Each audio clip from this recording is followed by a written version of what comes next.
بسم اللہ الرحمن الرحیم وَإِذَا قِيلَ لَهُمْ آمِنُوا كَمَا آمَنَ النَّاسُ آمنت باللہ صدق اللہ مولانا العظیم وبلغنا رسولہ النبی الکریم الامین قال اللہ تبارک وتعالی فی شان حبیبہ مخبرا وآمرا وقال اللہ تبارک وتعالی فی شان حبیبہ ان اللہ وملائکتہ یصلون علی النبی یا ایہا الذین آمنوا صلوا علیہ وسلموا تسلیما اللہم صلی علی سیدنا و مولانا محمد وعلی آلہ وصحبہ وبارک وسلم الصلاۃ والسلام علیکہ یا سیدی یا رسول اللہ وعلی آلک واصحابک یا سیدی یا حبیب اللہ۔ اللہ رب العزت کی حمد و ثنا، تاجدار مدینہ سرور قلب و سینہ اشرف الانبیاء حضرت محمد مصطفیٰ علیہ التحیۃ والثناء وصلی اللہ تعالی علیہ وآلہ وسلم کی بارگاہ انور میں درود و سلام کے گجرے اور تحفے پیش کرنے کی سعادت حاصل کرنے کے بعد اللہ رب العزت کا شکر ہے جس کی توفیق سے ہم جمعۃ المبارک کے یوم عید یوم سعید میں اللہ کے گھر میں حاضر ہیں۔ دعا ہے رب ذوالجلال ہماری حاضری اپنی بارگاہ میں قبول فرمائے، اس کی برکت سے اللہ پاک ہمارے ایمان کی حفاظت فرمائے، اعمال صالحہ کی توفیق عطا فرمائے اور ہمارا خاتمہ بالایمان فرمائے، آمین یا رب العالمین۔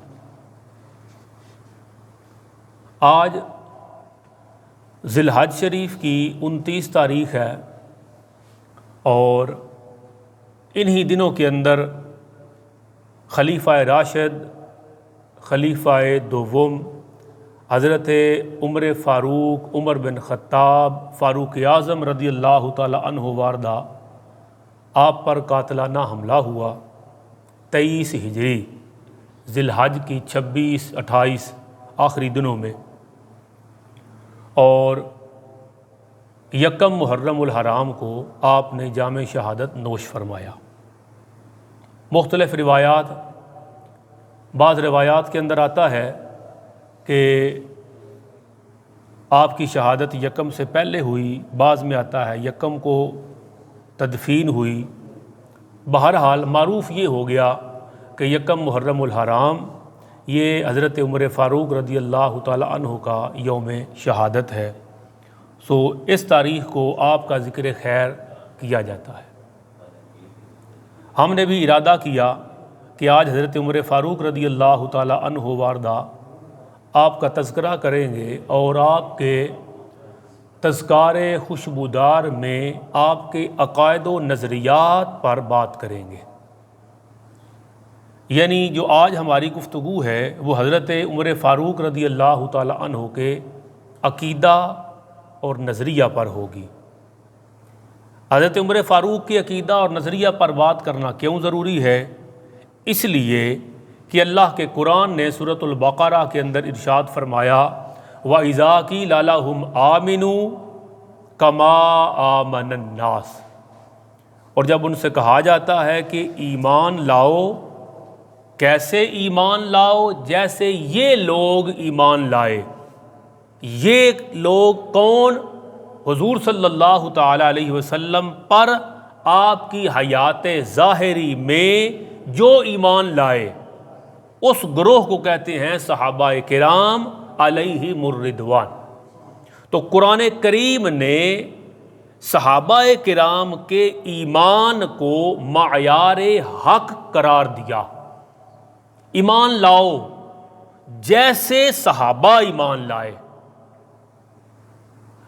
ایمان اور عقیدہ ایک ہی چیز ہے، ایک حقیقت کے دو نام ہیں، عقیدہ اور ایمان۔ تو ایمان کیسا ہو؟ جیسا صحابہ کا تھا۔ عقیدہ کیا ہو؟ جو صحابہ کرام علیہ رضوان کا تھا۔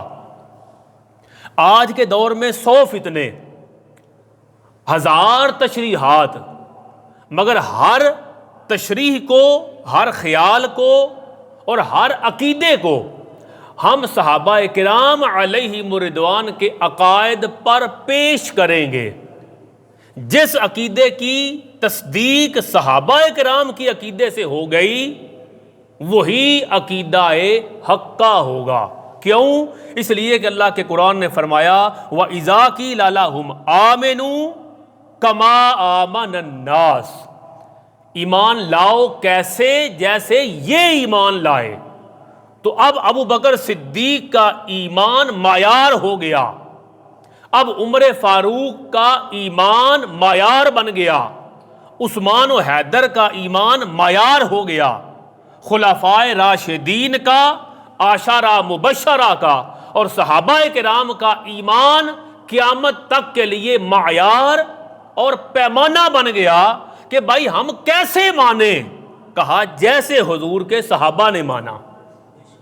اس لیے ہم نے یہ ارادہ کیا کہ کیوں نہ حضرت عمر فاروق رضی اللہ تعالی عنہ وارضہ آپ کے یوم شہادت پر آپ کے عقیدے اور نظریے کا ذکر کیا جائے اور پھر غور کیا جائے کہ آج کئی فرقے ہیں، ان میں سے کون سا فرقہ ہے جو فرقہ ہے اور کون سا فرقہ جسے کہا جاتا ہے فرقہ نہیں جماعت ہے، اور وہی جماعت جماعت اہل السنت والجماعہ ہے۔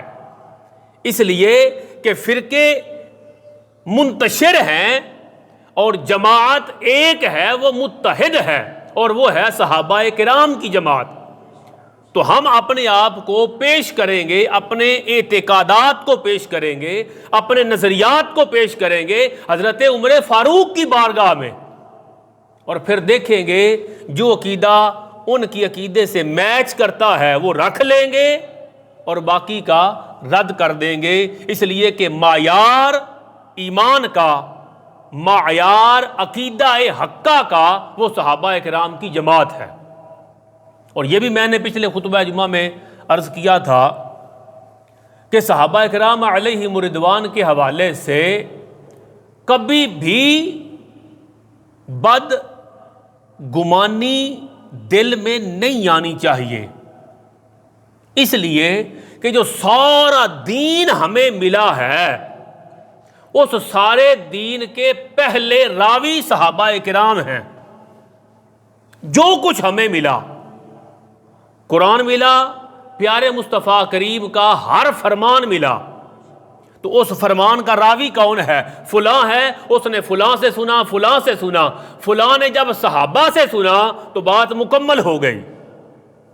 اور اگر آپ پہلے راوی پر ہی بدگمان ہو جائیں گے اور پہلے راوی پر ہی بدگمانی کریں گے تو پھر آپ کے دین کا سٹیٹس کیا رہے گا؟ جو ساری حدیثیں ہمیں حضور سے ملی علیہ الصلاۃ والسلام، ان کے پہلے راوی تو صحابی ہیں۔ اگر صحابہ ہی عدل کرنے والے نہیں تھے، جیسا کہ بعض لوگوں کا عقیدہ ہے حضرت ابو بکر و عمر عثمان رضی اللہ تعالیٰ عنہم کے بارے میں کہ انہوں نے عدل نہیں کیا اور علی پاک کا حق تھا خلافت اور ابو بکر عمر اور عثمان نے لے لی، اگر اس بات کو مان لیا جائے تو پھر آپ کے پاس کیا سٹیٹس بچتا ہے آپ کے دین کا؟ وہ جو ابو بکر و عمر عثمان سے ہمیں ملا۔ اور اگر باقی صحابہ کرام کے بارے میں آپ کہیں کہ چند صحابہ ان کا ایمان بچ گیا، باقی سارے لائن سے ہٹ گئے، تو پھر جو تجھے دین ملا وہ کہاں سے ملا؟ تو یہ بات بنیادی طور پر ذہن نشین رکھنے کے قابل ہے کہ جو صحابہ کرام کا ایمان ہے، صحابہ کا جو عقیدہ ہے وہ معیار حق ہے، حق کا معیار پیمانہ وہ صحابہ کرام کا عقیدہ اور نظریہ ہے۔ اس لیے ہم نے ارادہ کیا کہ حضرت عمر فاروق رضی اللہ تعالی عنہ وارضہ آپ کے عقیدے اور نظریے کے چند واقعات آپ کو پیش کرنے کی سعادت حاصل کرتے ہیں۔ میرے آقا نے فرمایا اصحابی النجوم فبأیہم اقتدیتم فاہتدیتم، میرے صحابہ ستاروں کی مانند ہیں، جس کی بھی پیروی کرو گے ہدایت پا جاؤ گے۔ حضرت عمر فاروق رضی اللہ تعالی عنہ واردہ آپ وہ صحابی ہیں کہ جو میرے آقا علیہ الصلوۃ والسلام نے رب سے مانگ کے لیے، یعنی حضور علیہ الصلوۃ والسلام نے اللہ کی بارگاہ میں باقاعدہ دعا کی کہ یا رب العالمین اللہم اعز الاسلام بعمر خاصہ، اللہم اید الاسلام بعمر، دو روایات۔ حضور علیہ الصلوۃ والسلام نے اللہ سے عمر بن خطاب کو مانگا اور اللہ نے عمر بن خطاب کو دولت ایمان سے سرفراز فرمایا۔ حضور علیہ الصلوۃ والسلام نے فرمایا میرے بعد نبی ہوتا عمر ہوتا، لیکن اللہ نے مجھے خاتم النبیین بنایا ہے۔ حضور صلی اللہ تعالیٰ علیہ وسلم کے بعد قیامت تک کوئی نیا نبی پیدا ہی نہیں ہو سکتا، تو چونکہ نیا نبی آ نہیں سکتا لہٰذا اب کوئی نبی تو نہیں آئے گا، لیکن حضور فرماتے ہیں عمر اتنے باصلاحیت تھے کہ نبی ہوتا میرے بعد اگر کوئی تو عمر ہوتا۔ یہ ایک ہی فرمان حضرت عمر فاروق کا سٹیٹس ظاہر کرنے کے لیے کافی ہے۔ حضرت عمر بن خطاب رضی اللہ تعالیٰ عنہ جس رستے سے گزرتے حضور صلی اللہ تعالیٰ علیہ وسلم نے فرمایا شیطان وہ رستہ چھوڑ دیتا، شیطان رستہ بدل جاتا۔ عمر فاروق رضی اللہ تعالیٰ عنہ کی وجاہت سے آپ کی زندگی کے وہ واقعات جو ہمیں عقیدہ اسلامیہ دیتے ہیں وہ آپ کی خدمت میں پیش کرنے کی سعادت حاصل کرتا ہوں۔ ایک دن بارگاہ رسالت مآب میں صحابہ کرام حاضر خدمت ہیں۔ حضور صلی اللہ تعالیٰ علیہ وآلہ وسلم نے حضرت عمر فاروق کا ہاتھ پکڑا ہوا ہے، گویا حضرت عمر فاروق پر اللہ کی رحمت برس رہی ہے۔ حضور صلی اللہ تعالیٰ علیہ وسلم نے عمر کا ہاتھ پکڑا ہے اور آقا علیہ الصلوۃ والسلام کی بارگاہ میں عمر فاروق عرض کرتے ہیں یا رسول اللہ صلی اللہ تعالیٰ علیہ وسلم لأنت احب الی من کل شیء الا نفسی، یا رسول اللہ صلی اللہ تعالیٰ علیہ وسلم آپ مجھے اپنی جان کے علاوہ کائنات کی ہر شے سے بڑھ کر عزیز ہیں، کائنات کی ہر شے سے بڑھ کر آپ مجھے پیارے ہیں اپنی جان کے علاوہ۔ حضور صلی اللہ تعالیٰ علیہ وسلم نے ارشاد فرمایا لا عمر نہیں، والذی نفسی بیدہ حتی اکون احب الیک من نفسک، عمر اس وقت تک تیرا ایمان مکمل نہیں ہو سکتا جب تک کہ تو اپنی جان سے بھی بڑھ کر مصطفیٰ جان رحمت کو عزیز نہ رکھے۔ یہ جملہ حضرت مولا علی قاری رحمۃ اللہ تعالیٰ علیہ نے بڑا پیارا جملہ بولا۔ وہ کہتے ہیں بس یہ آقا علیہ الصلوۃ والسلام نے زبان اقدس سے تو یہ ارشاد فرمایا عمر بندے کا ایمان مکمل ہی نہیں ہو سکتا جب تک کہ وہ اپنی جان سے بھی بڑھ کر حضور کو پیار نہ کرے۔ ادھر یہ جملہ ارشاد فرمایا اور ادھر آقا علیہ الصلوۃ والسلام نے اپنی روحانی تصرف سے عمر فاروق کے قلب پر متوجہ ہو کر ان کے دل میں جو ساری محبتیں تھیں ان کو مغلوب کر کے اپنی محبت کو غالب کر دیا، اور اگلے لمحے میرے آقا کی بات مکمل ہوئی۔ حضرت عمر فاروق رضی اللہ تعالی عنہ واردہ فوراً گویا ہوئے، کہتے ہیں کہ یا رسول اللہ صلی اللہ تعالی علیہ وسلم فَإِنَّهُ الْآنَ وَاللَّهِ لَأَنْتَ أَحَبُّ إِلَيَّ مِن نَفْسِي، کہتے ہیں یا رسول اللہ صلی اللہ تعالی علیہ وسلم بس اب سے آپ مجھے اپنی جان سے بھی زیادہ عزیز ہیں۔ حضور صلی اللہ تعالی علیہ وسلم نے فرمایا الآن یا عمر، بس ٹھیک ہو گیا عمر، قیامت تک کے لیے یہ پیمانہ دے دیا ایمان اس کا مکمل ہوگا جسے کائنات کی ہر چیز سے بڑھ کر مصطفیٰ جان رحمت عزیز ہوں گے، اپنی جان سے بڑھ کر، اولاد سے بڑھ کر، اپنے گھر بار سے بڑھ کر، کل کائنات سے بڑھ کر عزیز حضور کی ذات ہوگی تو ایمان مکمل ہوگا۔ وہ کسی نے کہا تھا نا کہ محمد کی محبت دین حق کی شرط اول ہے، اسی میں ہو اگر خامی تو سب کچھ نامکمل ہے۔ حضور کی محبت یہ دین کی شرط اول ہے، اگر حضور کی محبت ساری محبتوں پر غالب ہے تو تیری محبت قبول ہے، تیرا ایمان قبول ہے، تیرا عقیدہ قبول ہے۔ اور اگر حضور علیہ الصلوۃ والسلام کی محبت ساری محبتوں پر غالب نہیں تیرے دل میں، تو پھر تیرا ایمان مکمل نہیں۔ ایک واقعہ آتا ہے حضرت عمر فاروق رضی اللہ تعالی عنہ کی حیات طیبہ کا کہ حضور علیہ الصلوۃ والسلام کا دور اقدس ہے، ایک منافق یعنی ہے کلمہ پڑھنے والا، شمار مسلمانوں میں ہوتا ہے، لیکن ابھی اس کے دل میں ایمان داخل نہیں ہوا۔ ایک منافق ہے، ایک یہودی ہے، ان دونوں میں کسی بات پر جھگڑا ہو گیا، اختلاف ہو گیا۔ اب معاملہ ہوا کہ فیصلہ کس سے کروائیں۔ وہ جو یہودی تھا وہ کہتا تھا کہ چلو تمہارے نبی صلی اللہ تعالی علیہ وآلہ وسلم سے فیصلہ کرواتے ہیں۔ یہ جو مسلمان بظاہر کلمہ پڑھنے والا منافق یہ چاہتا تھا کہ جو یہودیوں کا سردار ہے کعب بن اشرف اس سے چل کے فیصلہ کرواتے ہیں۔ یہ جھوٹا تھا اور اسے پتا تھا کہ وہ کافر ہے، اس کو لالچ دے کے فیصلہ تبدیل کروایا جا سکتا ہے، اور وہ جو کافر تھا یہودی وہ سچا تھا اس مقدمے کے اندر۔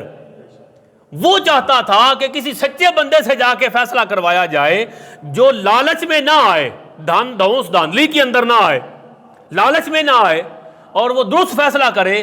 اس کا زور یہ تھا کہ تمہارے نبی صلی اللہ تعالی وسلم سے فیصلہ کروائیں، اور منافق یہ چاہ رہا تھا کہ یہودی سردار کعب بن اشرف سے جا کے فیصلہ کروائیں۔ وہ کہتا ہے شرم کرو، تم کلمہ بھی نبی کا پڑھتے ہو اور ان سے فیصلہ بھی نہیں کرواتے۔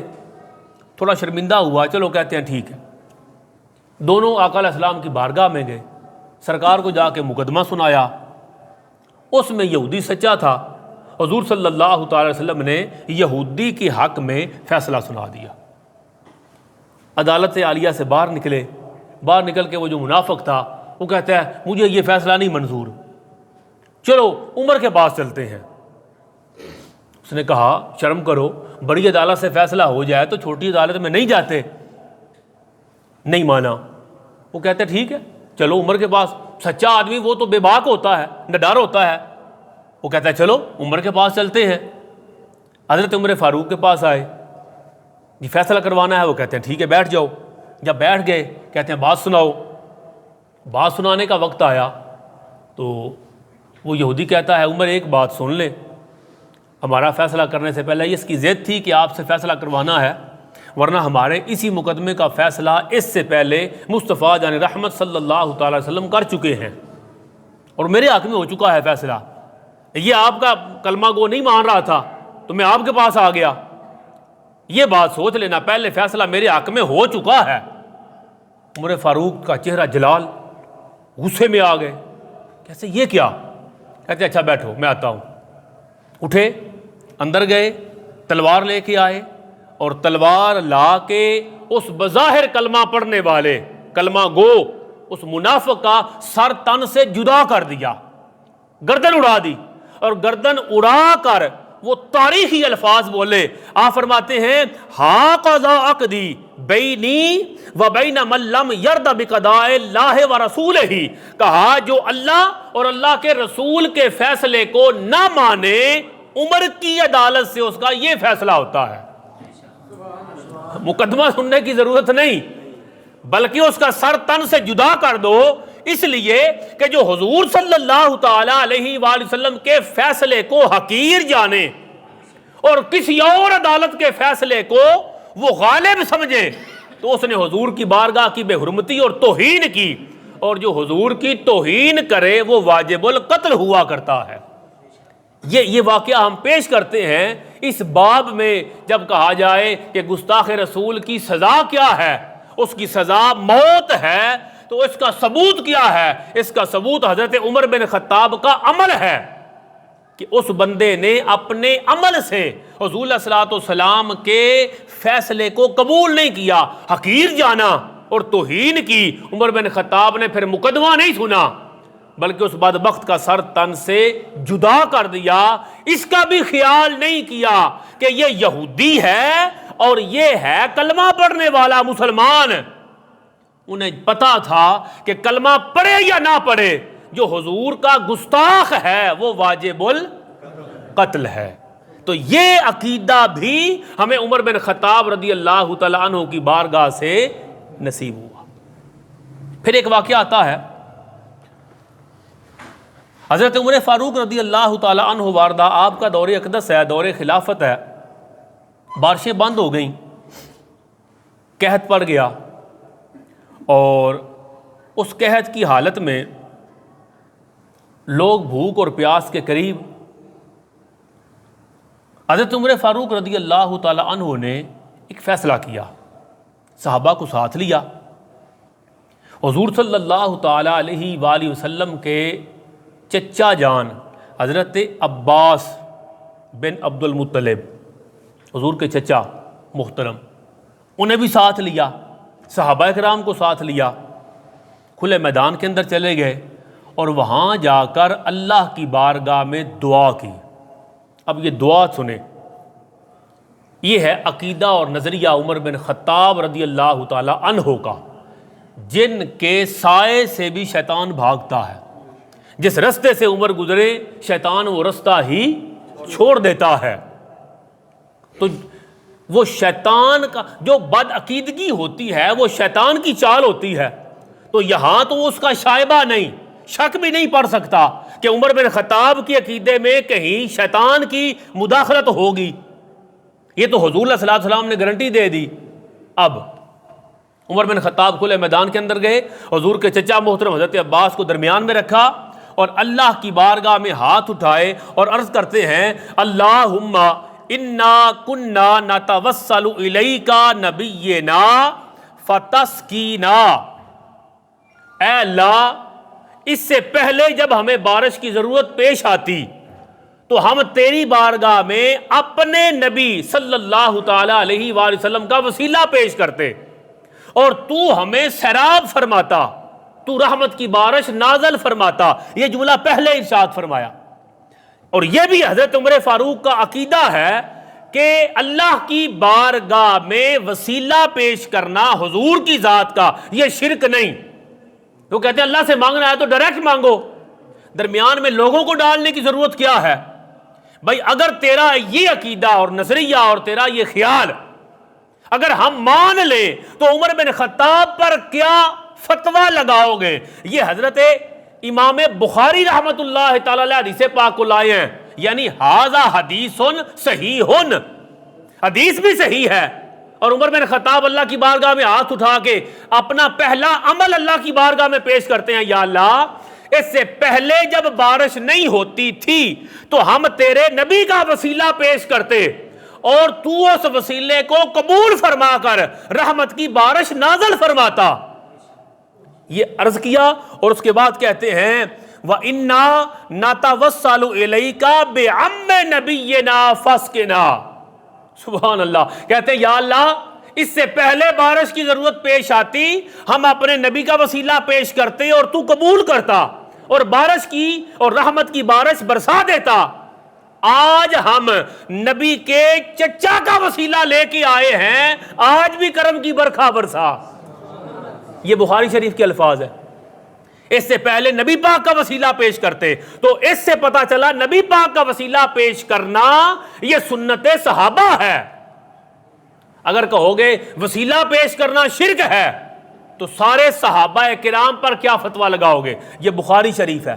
عمر بن خطاب امیر المومنین ہیں اور وہ خود سارے صحابہ کے ساتھ کھڑے ہو کے کہہ رہے ہیں کہ یا اللہ، اس سے پہلے جب بارش کی ضرورت پیش آتی ہم نبی کا وسیلہ پہ نبی نا اپنے نبی پاک کا وسیلہ پیش کرتے اور تو بارش فرما دیتا.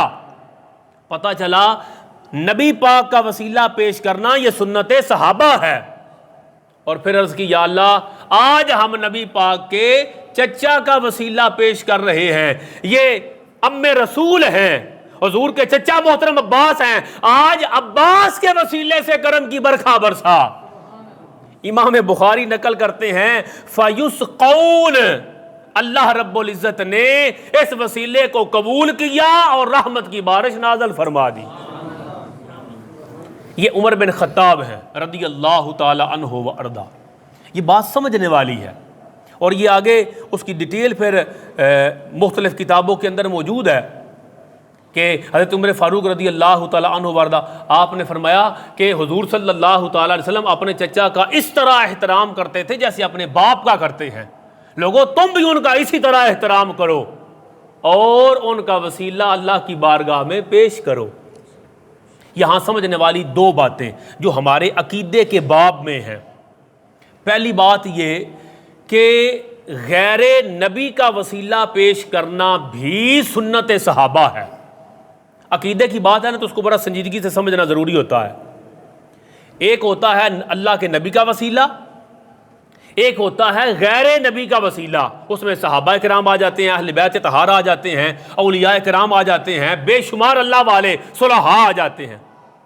یعنی ایک ہے نبی کا وسیلہ، ایک ہے غیر نبی کا وسیلہ۔ اس ایک حدیث پاک سے دونوں کا ثبوت ملا۔ اللہ کے نبی کا وسیلہ پیش کرنا بھی سنت صحابہ اور غیر نبی کا وسیلہ پیش کرنا بھی سنت صحابہ۔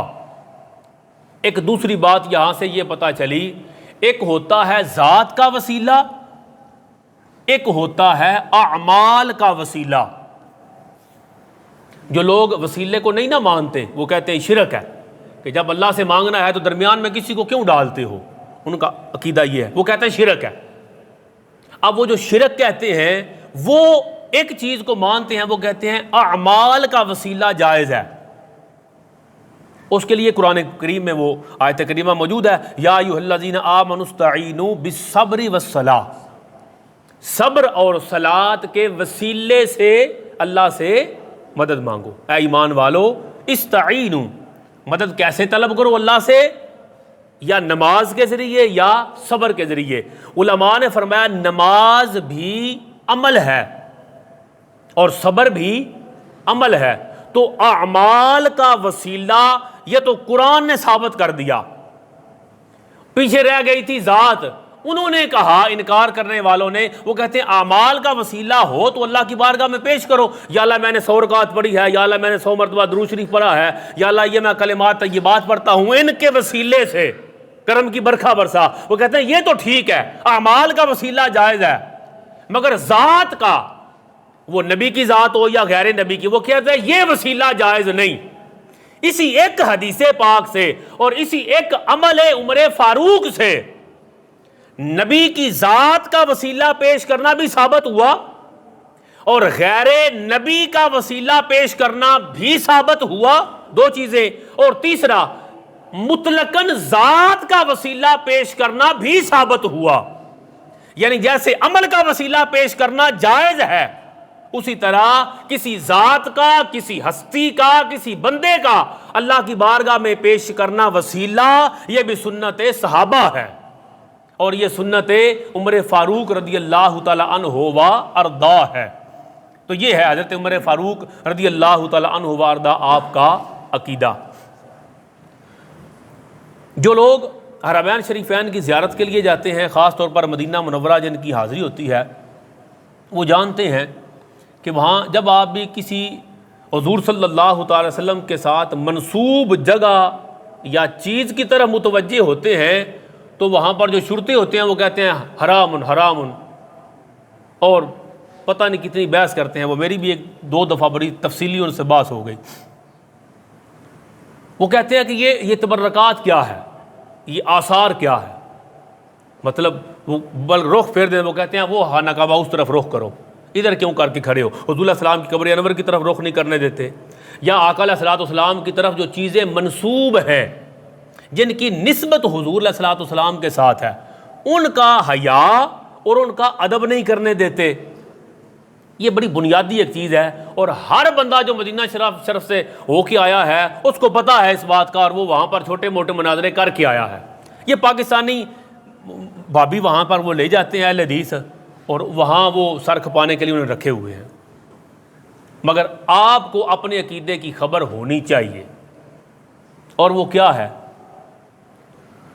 ایک روز حضرت عمر فاروق رضی اللہ تعالیٰ عنہ واردہ حضور پاک کی بارگاہ میں حاضر ہیں اور آقا علیہ السلام کی بارگاہ میں عرض کرتے ہیں، یا رسول اللہ صلی اللہ تعالیٰ علیہ وسلم، لو اتخذنا من مقام ابراہیم مصلی، حضور مقام ابراہیم کو ہم مصلی نہ بنا لیں، مقام ابراہیم پر کھڑے ہو کر اس کی طرف رخ کر کے نماز نہ پڑھ لیا کریں۔ یہ سب سے پہلے یہ خواہش حضرت عمر فاروق رضی اللہ تعالیٰ عنہ کی قلبی اثر کے اندر پیدا ہوئی اور آپ نے اظہار کیا آقا علیہ السلام کی بارگاہ میں، اس سے پہلے کہ حضور صلی اللہ تعالیٰ علیہ وآلہ وسلم کچھ فرماتے۔ جبریل امین اللہ کا پیغام لے کے آ گئے اور اللہ کا حکم آ گیا، وَاتَّخِذُوا مِن مَقَامِ إِبْرَاهِيمَ مُصَلَّى، پیارے مصطفیٰ اللہ کا حکم آ گیا ہے مقام ابراہیم کو مصلی بنا لو۔ یعنی یہ وہ حضرت عمر فاروق کے دل کی ایک خواہش تھی جو اللہ رب العزت نے اگلے ہی لمحے اپنی بارگاہ میں قبول فرمائی۔ اور جو سمجھنے والی بات ہے وہ یہ ہے کہ مقام ابراہیم ہے کیا، جس پہ کھڑے ہو کے ابراہیم علیہ السلام نے خانہ کعبہ، جس پتھر پہ کھڑے ہو کے تعمیر کیا، جس پتھر پہ کھڑے ہو کے انہوں نے اللہ کی بارگاہ میں اپنی حاضری اور نوکری پیش کی، یا اللہ یہ نوکری میں نے پیش کر دی ہے، ربنا تقبل منا، ہماری طرف سے اسے قبول فرما۔ اور اسی پتھر پہ کھڑے ہو کے اللہ کی بارگاہ میں عرض کی، یا رب العالمین تو نے نبی آخر الزمان کو بھیجنا تو ہے، اس آخری نبی کو میری ذریت میں پیدا فرما۔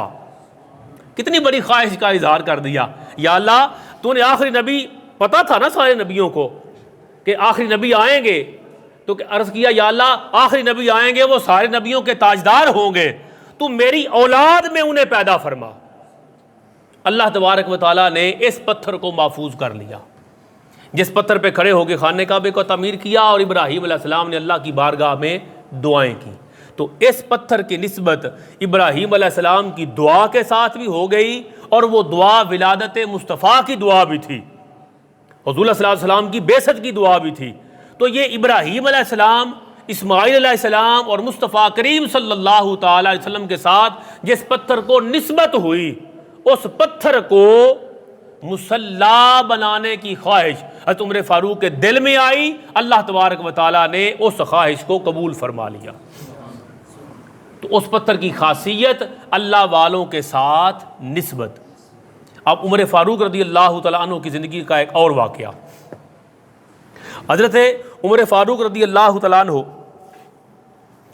مسجد حرام میں حجر اسود کے قریب آئے، حجر اسود کو بوسہ لیا، اور حضرت اسود کا بوسہ لے کر حضرت عمر فاروق رضی اللہ تعالیٰ عنہ کہتے ہیں، انی لأعلم انک حجر لا تضر ولا تنفع۔ عمر کہتے ہیں اے پتھر، میں جانتا ہوں کہ تو ایک پتھر ہے، انی لأعلم انک حجر، میں جانتا ہوں، البتہ ضرور جانتا ہوں کہ تو ایک پتھر ہے، نہ از خود تو نفع دے سکتا ہے، نہ از خود تو نقصان دے سکتا ہے، ولولا انی رأیت النبی یقبلک ما قبلتک، کہتے ہیں اگر نبی پاک نے تمہیں بوسہ نہ دیا ہوتا تو عمر تمہیں بوسہ، یعنی یہ جوڑ دیا کہ پتھر کوئی کائنات کا ہو، وہ پتھر نہ نفع دے سکتا ہے نہ نقصان دے سکتا ہے، تو عمر چومتے کیوں ہو؟ وہ کہتا ہے چوم اس لیے رہا ہوں، مصطفیٰ جان رحمت کے لب اس پتھر کو لگ گئے۔ تو پھر یہ پتھر اب نفع دینے والا بھی بن گیا، اب یہ پتھر نقصان دینے والا بھی بن گیا۔ اس کا ثبوت کیا ہے؟ یہ جملہ، یہ جو یار لوگ ہیں نا وہ اس حدیث پاک کو پیش کرتے ہیں، وہ کہتے ہیں دیکھا عمر فاروق تو بتا کے گئے کہ یہ جو پتھر ہوتے ہیں یہ نفع نقصان کے مالک نہیں ہوتے۔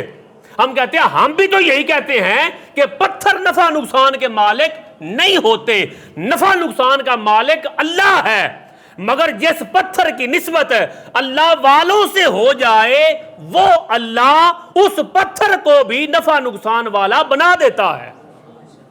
تم کہو گے یہ تو ایسے جذبات کی بات ہوگی، ثبوت کیا ہے؟ اب میں آپ کو حدیث پاک سناتا ہوں۔ یہ حدیث ہے جامع المسانید کے اندر، حضور صلی اللہ تعالی علیہ وآلہ وسلم نے ارشاد فرمایا، اب یہ بات ذہن نشین کرنے والی ہے کہ آپ پتھر کو کیوں چومتے ہیں؟ حضور علیہ السلام کے لب مبارک لگ گئے، تو لب مبارک لگ گئے تو حضور کی سنت پہ تو نے عمل کر لیا، پھر بھی پتھر نے تمہیں تو کوئی فائدہ نہ دیا۔ یہ جملہ، اس پر میں حدیث دے رہا ہوں۔ حضور صلی اللہ تعالی علیہ وسلم نے فرمایا ان اللہ تعالی یبعث الرکن والمقام لہما عینانی ولسانانی وشفتانی یشہدانی یشہدو لمن وافاہما بالوفا۔ مصطفیٰ جان رحمت صلی اللہ تعالی علیہ وآلہ وسلم نے ارشاد فرمایا کہ بے شک اللہ تعالیٰ، یہ جو حجر اسود اور مقام ابراہیم کے دو پتھر ہیں نا، حجر اسود اور مقام ابراہیم کے، بے شک اللہ تعالیٰ ان دو پتھروں کو عینانی ولسانانی وشفتانی، کل قیامت کے دن اللہ تعالیٰ انہیں آنکھیں عطا فرمائے گا، انہیں زبان عطا فرمائے گا، انہیں ہونٹ عطا فرمائے گا، اور یہ اپنے وفاداروں کو پہچان کر اللہ کی بارگاہ میں ان کی وفا کی گواہی دیں گے۔ جو ان کو بوسہ دے کے آیا، یہ پتھر اسے بھی جانتے ہیں، اور جو بوسہ نہ دے سکا، دور سے کھڑا ہو کے اس نے ایسے ہاتھ کا اشارہ کیا اور اپنے ہاتھوں کو چوم لیا، وہ پتھر اسے بھی جانتے ہیں۔ کل قیامت کے دن پتھر بتائے گا یا رب العالمین فلاں فلاں بندے نے مجھے بوسہ دیا تھا اور فلاں فلاں نے میری طرف اشارہ کر کے اپنے ہاتھوں کو چوم لیا تھا۔ اور لفظ ہے کہ وہ جو بندہ اس کے ساتھ وفاداری کرے گا، اللہ کی بارگاہ میں اس کی گواہی دیں گے، اور اللہ تعالیٰ ان پتھروں کی گواہی پر اس بندے پر کرم کی برکھا برسائے گا۔ تو یہ جن چیزوں کی نسبت اللہ والوں کے ساتھ ہو جائے وہ چیزیں بابرکت ہو جایا کرتی ہیں، جیسے مقام ابراہیم اور جیسے یہ حجر اسود کا پتھر، حجر ویسے ہی پتھر کو کہتے ہیں۔ پھر یہ نسبت اللہ والوں کی حضرت عمر فاروق کو کتنی عزیز تھی۔ آپ اللہ کی بارگاہ میں دعا کرتے رہے ساری زندگی، عرض کرتے رہے اللہم ارزقنی شہادۃ فی سبیلک، اللہ مجھے اپنی بارگاہ میں اپنے رستے میں شہادت کا مقام عطا فرما، واجعل موتی فی بلد رسولک، اور اپنے رسول کے شہر مدینہ منورہ میں مجھے مرنا نصیب فرما۔ کیا مقصد ہے؟ اگر یہاں پھالیا کے اندر کو فوت ہو جائے، کو مدینہ شریف کے اندر فوت ہو جائے، اگر دونوں میں فرق نہیں تو حضرت عمر فاروق رضی اللہ تعالیٰ عنہ ساری زندگی یہ کیوں دعا کرتے رہے کہ یا اللہ مدینہ منورہ میں موت عطا فرمانا؟ کیا مطلب ہے اس کا؟ یہ دعا ایک فضول دعا ہے۔ اگر مدینہ منورہ کی عظمت اور شان بلند نہ ہو اور وہاں مرنے والے کا درجہ بلند نہ ہو تو پھر اس دعا کا مطلب کیا ہے؟ عمر فاروق جانتے تھے کہ اس مٹی کے اندر مصطفیٰ جان رحمت کا جسد انور لگا ہوا ہے، اور انہوں نے قرآن پڑھا ہوا تھا۔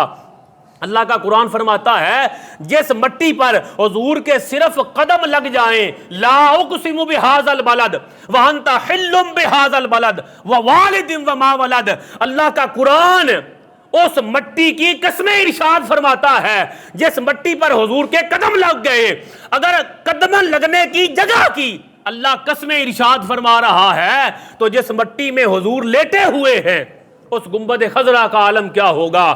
اس گنبد خضرا کے ساتھ مس ہونے والی، قبر انور کے ساتھ مس ہونے والی اور حضور کے جسد انور کے ساتھ لگنے والی اس مٹی کا مقام یہ ہے۔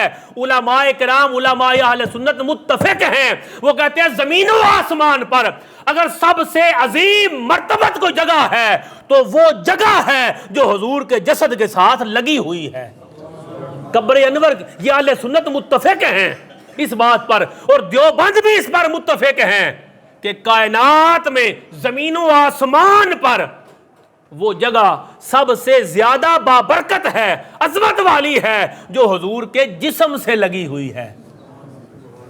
تو حضور کے ساتھ جو لگ گیا اس کا درجہ بلند ہو گیا، جو جتنا حضور کے قریب آ گیا۔ اسی لیے حضرت عمر بن خطاب رضی اللہ تعالیٰ عنہ وارضہ، آپ پر قاتلانہ حملہ ہوا، 2-4 دن آپ اس تکلیف کے اندر، کیفیت کے اندر رہے، پھر آپ نے جام شہادت نوش فرمایا۔ آپ نے اپنے بیٹے کو بلایا، عمر فاروق رضی اللہ تعالیٰ، حضرت عبداللہ بن عمر رضی اللہ تعالیٰ عنہ، کہا بیٹا جاؤ ام المومنین امی عائشہ صدیقہ رضی اللہ تعالیٰ عنہ آپ کی بارگاہ میں جا کے عرض کرو کہ عمر اپنے ساتھیوں کے ساتھ، یہ الفاظ کتنے پیارے ہیں، امی کی خدمت میں جا کے عرض کرو کہ یستأذن عمر ان یدفن مع صاحبہ، عمر اپنے صحابوں کے ساتھ دفن ہونے کی اجازت چاہتا ہے، کیونکہ حجرہ تو امی عائشہ صدیقہ کا ہے نا، تو ملکیت تو ان کی ہوا۔ تو امی کی خدمت میں حضرت عبداللہ بن عمر حاضر ہو گئے، عرض کیا ام المومنین امی عائشہ صدیقہ رضی اللہ تعالیٰ عنہ، وہ کہتے ہیں کہ یہ جگہ تو میں نے اپنے لیے رکھی ہوئی تھی، ایک دل میں خواہش تھی نا کہ ایک میرے خامد ہیں حضور صلی اللہ تعالی وسلم، ایک ابا جی ہیں ابو بکر صدیق، تو تیسری میرے دل میں تھی کہ یہ جگہ یہاں میں کہہ جاؤں گی کہ مجھے یہاں دفن کر دینا، مگر امی فرماتی ہیں عمر کو میں اپنے اوپر ترجیح دیتی ہوں، ان سے کہو آپ کو اجازت ہے، آپ کا وصال ہو گیا تو آپ کو گنبد خضرا کے اندر دفن کیا جائے گا۔ یہ خوشخبری جا کے سنائی جا کے آپ کے صاحبزادے نے، تو عمر فاروق کا حیا دیکھو یار، وہ کہتے ہیں ٹھیک ہے بیٹا، لیکن جب میں فوت ہو گیا ایک مرتبہ دوبارہ امی سے جا کے پوچھانا، ہو سکتا ہے میں چونکہ زندہ ہوں تو میرے حیا کی وجہ سے انہوں نے یہ کہہ دیا ہو، پھر بھی جا کے ایک مرتبہ میرے فوت ہونے کے بعد دوبارہ پوچھ لینا۔ یہ وہی جگہ ہے کہ جب حضرت ابو بکر صدیق رضی اللہ تعالیٰ آپ کا وصال ہوا نا، تو آپ نے وصال سے پہلے فرمایا کہ ایسے کرنا جب میں فوت ہو جاؤں تو میرے جنازے کو حضور صلی اللہ علیہ وسلم کے روضہ انور کے سامنے جا کے رکھ دینا اور جا کے عرض کرنا کہ یا رسول اللہ صلی اللہ تعالیٰ علیہ وسلم آپ کا دوست آیا ہے تو اس کو اندر داخل کرنے کی اجازت دیں۔ صحابہ کرام میں کسی نے نہیں کہا کہ حضور صلی اللہ علیہ وسلم کا وصال ہو گیا ہے، قبر انور ہے، ہم آپ کا جنازہ جا کے روضہ انور کے سامنے رکھ دیں، دروازہ بند ہوگا، کون کھولے گا، کون سنے گا، فوت ہو گئے الیاذ باللہ، وہ تو ختم ہو گئے، فنا ہو گئے، تباہ ہو گئے، اندر ہے کوئی نہیں۔ وہ جتنی عقیدے آج یار لوگوں نے لوگوں میں پھیلا دیے، ان میں سے ایک عقیدے کا تعلق بھی صحابہ سے نہیں۔ جب انہوں نے یہ کہا کہ جاؤ میرے جنازے کو سارے صحابہ مل کے لے جانا، حضور علیہ السلام کی بارگاہ میں ابو بکر صدیق جا کے رکھنا اور عرض کرنا کہ حضور ابو بکر ہاذا ابو بکر بالباب، یا رسول اللہ بوئے تھی ابو بکر آیا ہے، ہاذا ابو بکر بوئے تھی ابو بکر آیا ہے۔ یہ صحابہ کرام کہتے ہیں ہم نے جا کے عرض کیا اور دروازہ حضور کے روضہ انور کا خود بخود کھل گیا اور اندر سے آواز آئی ادخل الحبیبہ الی الحبیب، یار کو یار سے ملا دو۔ حضور کی اجازت سے اندر صدیق اکبر دفن ہوئے اور امی عائشہ صدیقہ کی اجازت سے اندر حضرت عمر فاروق رضی اللہ تعالیٰ عنہ وردہ آپ کو اندر دفن کیا گیا۔ آپ کی قبر پر، حضور کی قبر پر اور حضور کے ہر یار اور ہر وفادار کی قبر پر اللہ کی کروڑوں رحمتیں ہوں، ان کے صدقے اللہ ہماری بخشش فرمائے، آمین۔ وما علینا الا البلاغ المبین۔